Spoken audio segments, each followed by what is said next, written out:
In November 2015, I found myself on the first summit of African activists. During these 2 days, I heard unlikely things. That is, in my reality, it was just impossible. How can a person of less than 30 years old dare to say negative things about their president?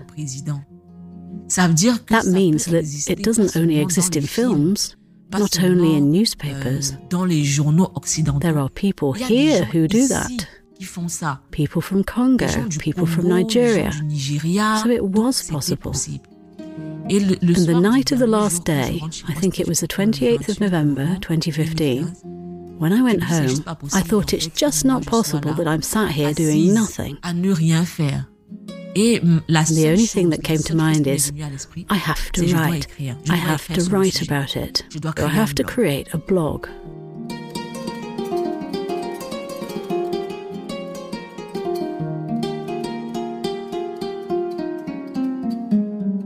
Her blog was called Elle Citoyenne and soon became a participatory media fed by around 30 contributors in Africa. Anne-Marie Befoune, the blog's founder, a young Cameroonian settled in Senegal since 2013, is not a journalist, and she insists on this last point. She sees herself as a committed citizen who uses writing and now a podcast to share her thoughts about humans and the world that surrounds them. My name is Camille and I am a journalist. For the past few months, I got to talk with reporters, podcasters, news anchors, bloggers, and other actors of the media industry around the world. I listened to them at length. They told me about their backgrounds, their inspirations, their battles. I asked them a lot of questions, and one thing leading to another, between these men and women from all over the world, I started to see the connections, shared beliefs, ideas, courage, passion. I spoke to 10 different people. They come from Cameroon, from Benin, Egypt and Lebanon, amongst other places. In this podcast series, I want you to hear their voices. You're listening to Correspondances, the podcast of the Newsmakers. Episode 5, Anne-Marie Befoune.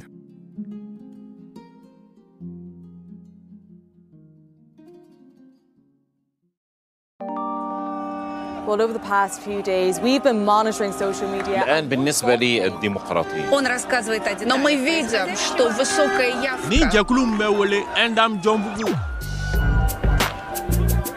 Correspondances, the podcast of the Newsmakers.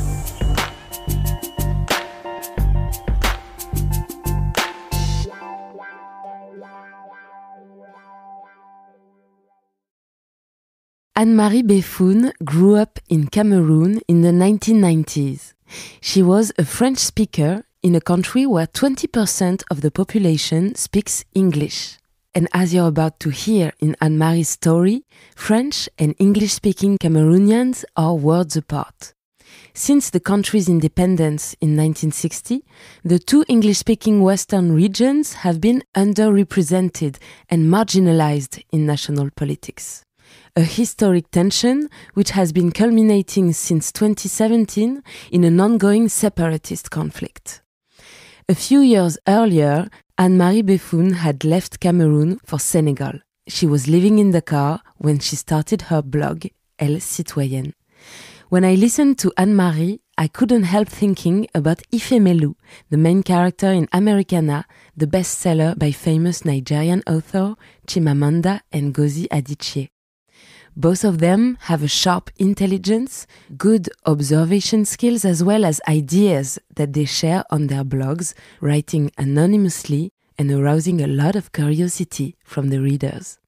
But let's start with the beginning, when and where Anne-Marie Befoune's story began. I would say that I had a very normal childhood. I grew up in the town of Douala, in an average-sized family. I remember we were very afraid of men in uniforms, basically anyone who was a policeman or from the military.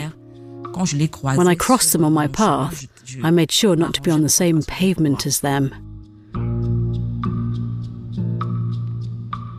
And I realized my trauma when I was in Berlin. We were on the pavement and we wanted to cross the road, so we had to wait for the red light to cross. And in front of us, there was a policeman.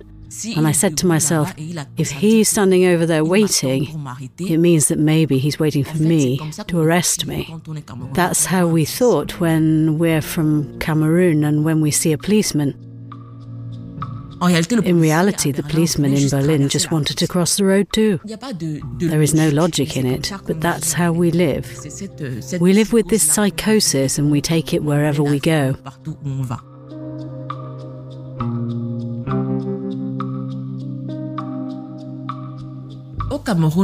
In Cameroon, politics is actually considered taboo. I've only known one president. Paul Biya came to power in 1982, I think. For us children, the young people, political life had no interest because it was static. We weren't even aware we could have another president. C'est un score sans appel et sans surprise non plus. Avec 71,28%, le président sortant Paul Biya se lance dans son 7e mandat présidentiel à 85 ans. The political context was virtually non-existent until 2006, I think, when we had the hunger riots. Au Cameroun, les émeutes de la faim paralysent le pouvoir qui appelle l'armée au secours. Une quarantaine de morts, bilan officiel. And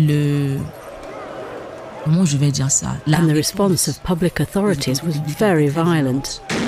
They were shooting at people. They confined us to our homes. Parents said to us, don't go out, don't get involved in it. In the end, however, it was for the common good. But we were in an atmosphere where we had to protect our own. That is, the politician, the public authority, is evil. So I can only protect my children and ask them not to be interested in all this. We have been formatted so that we never question anything. That is, you can question, but be in your room, in your head. It wasn't a discussion that we could have openly.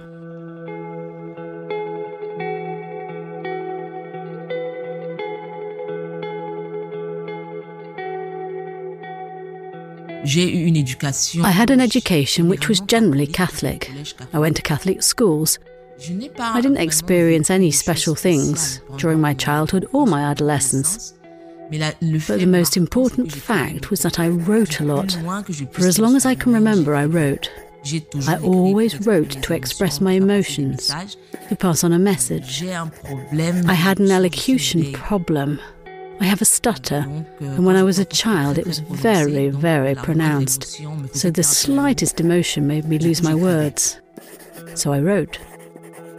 I remember when I was 5 or 6 years old, I created a magazine called Info Parade. So I took sheets that I folded in two to make a sort of newspaper. Then I wrote the facts of the neighbourhood. This neighbour did this, this neighbour did that, and this is the latest news in the neighbourhood.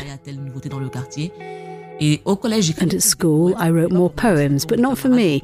It was more for my classmates, so they could declare their feelings to their lovers.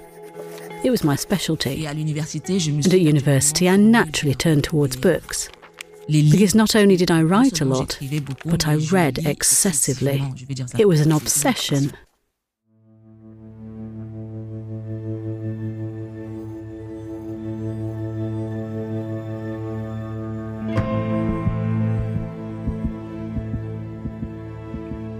I went to university in the zone that we call Anglophone of the country, in the town of Buea.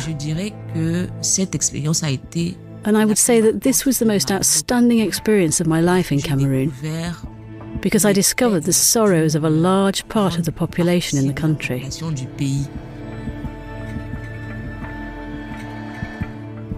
The Anglophone university which I attended was very politicised because they wanted to get out of their community of what they called neo-colonialism. What struck me the most in university was realising that I was a francophone. I wasn't really aware that I belonged to this community. And when we arrived to university, I was made to understand that, because Anglophones were taking revenge on us. Se vengeaient sur nous. Je ne comprenais pas. I really didn't understand, and I wondered if they weren't overdoing it a little bit anyway. S'ils n'abusaient pas un peu quand même. Mais je dois avouer que je n'ai But I must confess that I only realized the merits of their claims through two English-speaking friends. Deux amis anglophones. We had discussions sometimes about literature, and these discussions allowed us to tell the story from the Anglophone side. Du côté anglophone. And we realized that the story that we taught at school had nothing to do with what they were telling us. In reality, this story was unknown. Inconnu.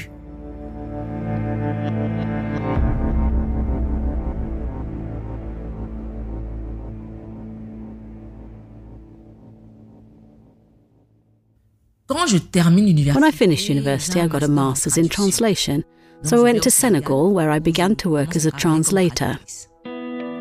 I worked freelance.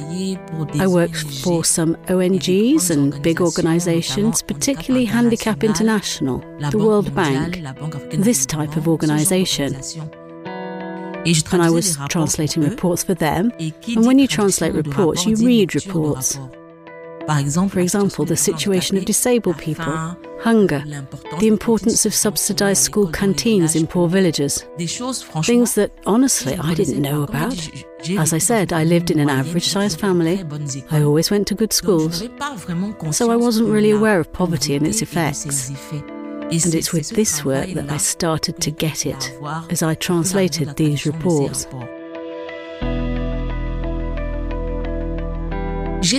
I translated these reports for 2 years, from 2013 to 2015. And as I said to myself that I wasn't on the right side, because I said, in reality, I'm only repeating to people what they already know, but in a different language. What would happen if I had the possibility to say these things to people, like me, who had no conscience of their existence? J'ai pensé à retourner à l'école. I thought about returning to school, but I couldn't find a master's that would offer me exactly what I wanted. That is, to be a central point of information for the average citizen. And one day, I was in a conference where I had to do simultaneous translation, and my sister sent me an internship offer for a new citizen and participative think tank. So, I applied for this internship, and it was very good training for me. Honestly, when I went there, I didn't even know what the purpose of a Member of Parliament was. I didn't know what a National Assembly was for. I just knew that there was a president and ministers. I didn't know anything at all, and I learned everything there. The first task we had was to create content for the website. The director wanted some sort of cards which would summarize the constitutions of the African countries covered by the think tank. So, the first wake-up call was the reading of the constitutions of the countries. It was also necessary to cover the situation of women in the field of economy and land ownership. Honestly, it was difficult. It was difficult to realize the extent of my ignorance. So during these 2 years, I had the time to understand why African citizens are not necessarily at the level where they should be.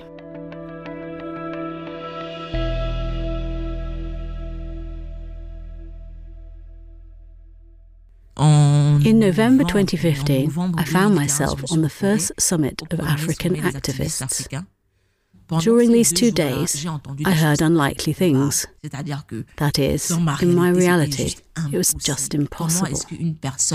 How can a person of less than 30 years old dare to say negative things about their president?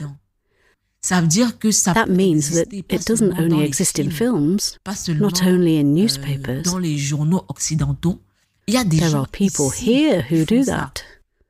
people from Congo, people from Nigeria. So it was possible. And the night of the last day, I think it was the 28th of November, 2015, when I went home, I thought it's just not possible that I'm sat here doing nothing.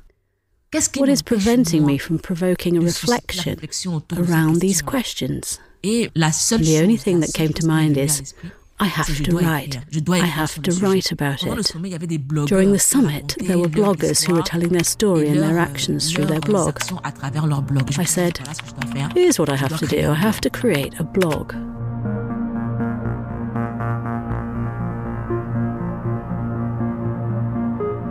I had no idea how it worked. I looked on Google, WordPress, create a blog, etc. I created the same night Elle Citoyenne, and then 2 weeks after, I bought the domain name, and the site became ellecitoyenne.com. I chose the name She Citizen because it was a bit of a break between her, who is not at all informed, and her, who became aware of her position as a citizen and her duties as a citizen. A lot of people thought that She Citizen was a feminist platform because of the she, but it had absolutely nothing to do with that. It was just me who realised that I had a position as a citizen and that I had to do something useful with it.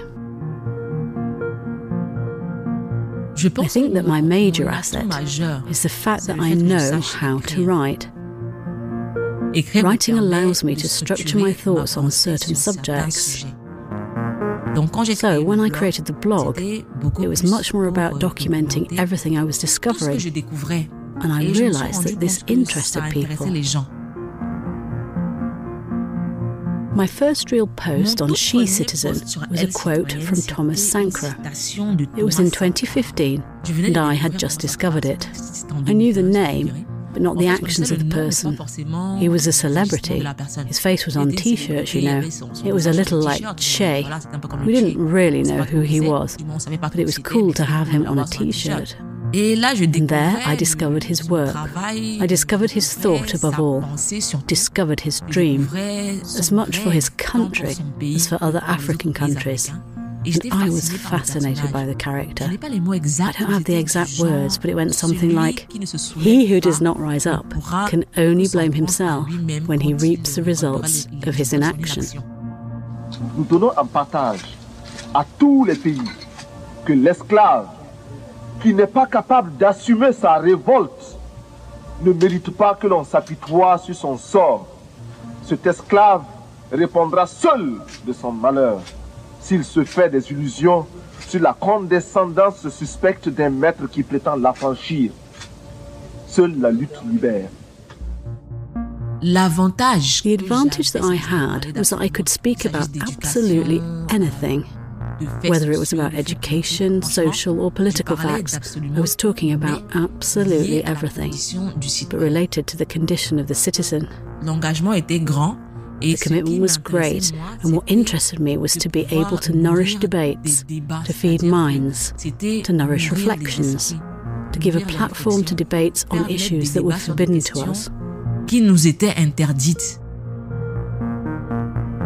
The platform started to have a buzz around it very rapidly, really very rapidly. And what touched me the most is that a lot of Cameroon people asked to publish on the site. That is, they wanted to share their ideas on how to resolve problems that we were facing in our country. And I thought, that means that in the end, I still managed to interest people who've been trained not to think about politics or society or anything else in the citizen question, to the point where they too wanted to participate in collective reflection. I think that this has been the greatest achievement so far.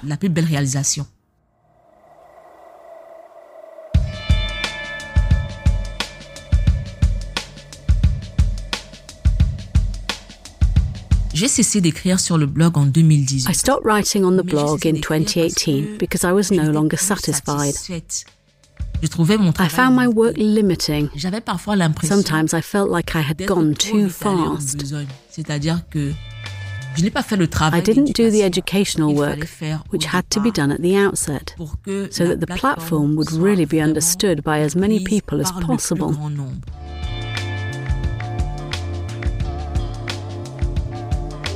She Citizen has become elitist. It only spoke to people who could understand, who had had access to a thorough education. Was I useful to the people below?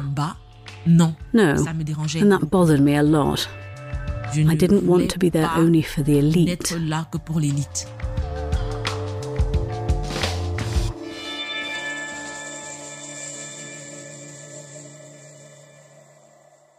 Then, in 2018, I decided to put She Citizen to bed. I didn't really know what I was going to do. I knew that I wasn't going to stop sharing my reflections.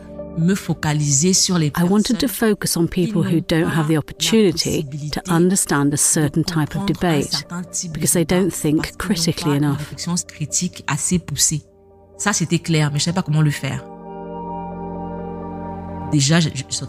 Already I was coming out of a burnout because it was not easy to manage She Citizen. I had to resign to look after the platform, and it was a lot of work. I said to myself that I must not repeat the same thing with digressions. So I'm going to create this blog. I'm going to do no communication around it. The idea is not to impose on people what I offer, but to let them come to the platform if it speaks to them. So I created digressions, where I continued my reflection about humans, about their condition, whether it was family, social, professional, and in promoting lectures that could provoke an inquiry that could improve the conditions for everyone. The creation of the podcast, The Chatter of C, was fundamentally selfish. Because I had elocution problems, I stuttered and I spoke very fast sometimes, so it was difficult to hear me. So I said to myself, what happens if I go out of my comfort zone? And that I share my point of view, but not in writing, rather orally. That's how I created it. And I realised that I didn't necessarily want to approach the same themes in the same way. Sure, it is still the reflections surrounding humans, but it's another universe, and I had the possibility to express myself and say not so nice things. I could say things that hurt. It's to get people to understand that life isn't always rosy and that you have to go through uncomfortable moments to reach the levels we want to reach. So listening to the podcast is an uncomfortable experience because I say things that aren't so nice. But it's an uncomfortable moment for me too, because speaking is not my strong point. Bonjour à tous, on enregistre l'épisode 11 du podcast. Aujourd'hui, on parlera essentiellement des sisterships. Autre ça, on parlera également des late bloomers. On parlera de discipline et motivation. Je parlerai des boundaries, qui sont les lignes qu'on se crée pour qu'on puisse préserver notre santé mentale et notre être. Je parlerai également des excuses, qui sont les excuses qu'on se crée pour ne pas atteindre ou avoir des résultats optimaux. Et enfin, je parlerai de Be the Toxic One. Mais avant de commencer, on va parler un petit peu de médias. On the podcast, like on the blog, I approach questions that are often considered taboo. For example, do our parents deserve to be respected? Should we reproduce the education that we had onto our children? Should children be beaten? What I do generally is I share my personal experience around which I ask questions. And these are questions which provoke a lot of people to share because they recognize themselves in what I talk about. So that allows me to reach my objective. The objective that I had with She Citizen, community thinking. That's why I say often that there is no difference between digressions and She Citizen in terms of their ultimate objectives.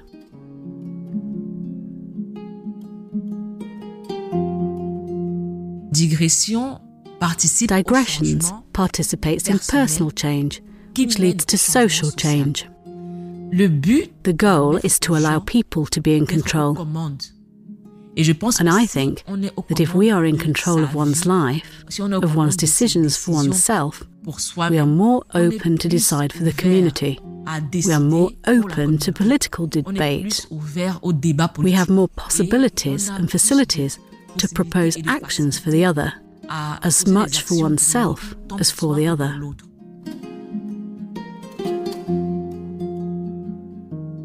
Le contenu de digression et du podcast, the contents of digressions and of the podcast, it's not necessarily African content, but I try to make sure that Africans know that I am talking to them. For example, on the blog, there are no pictures of people other than black people.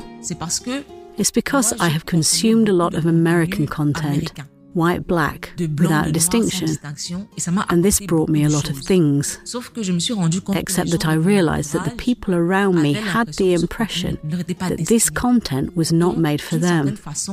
So, in a certain way, I had to think of ways to integrate them, that is, how to make them understand at the outset that it is to them who I speak. If I speak of education and of elevation on reflection about oneself and of others, about community, we would never dare present that as a subject that could speak to us too. And that's one of my objectives.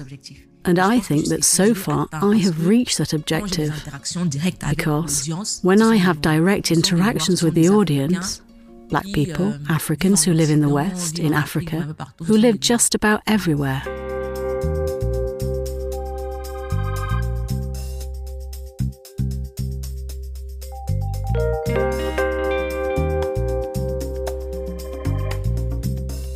I cannot get rid of my love for the governance, the management of political affairs. I cannot get rid of that. So, with digressions, I can still pass on my message in a subtler way, and I see the results with my very own eyes.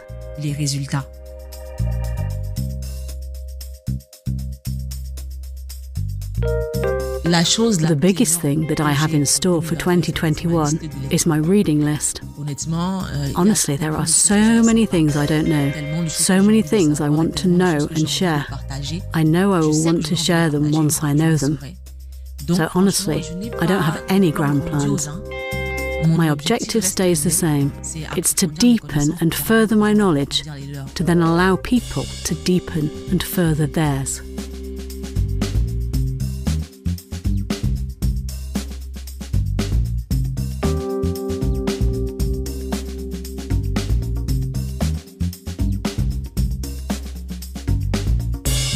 A shy translator turned into a blogger, podcaster, activist. First, Anne-Marie Befoune went through an awakening, then she gave free rein to her curiosity, and now she wants to share what she's learned with those who read and listen to her. One more contribution to the patchwork of gazes and understandings that make up the diverse information a healthy society needs. Again, Anne-Marie Befoune is not a journalist, she is a citizen creating content that is both intimate and very political.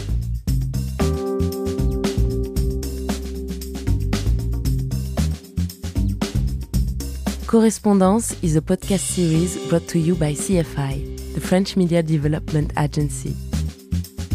In the next episode, Shaima Adel, a female war correspondent from Egypt who started on the field when she was barely legal. See you then.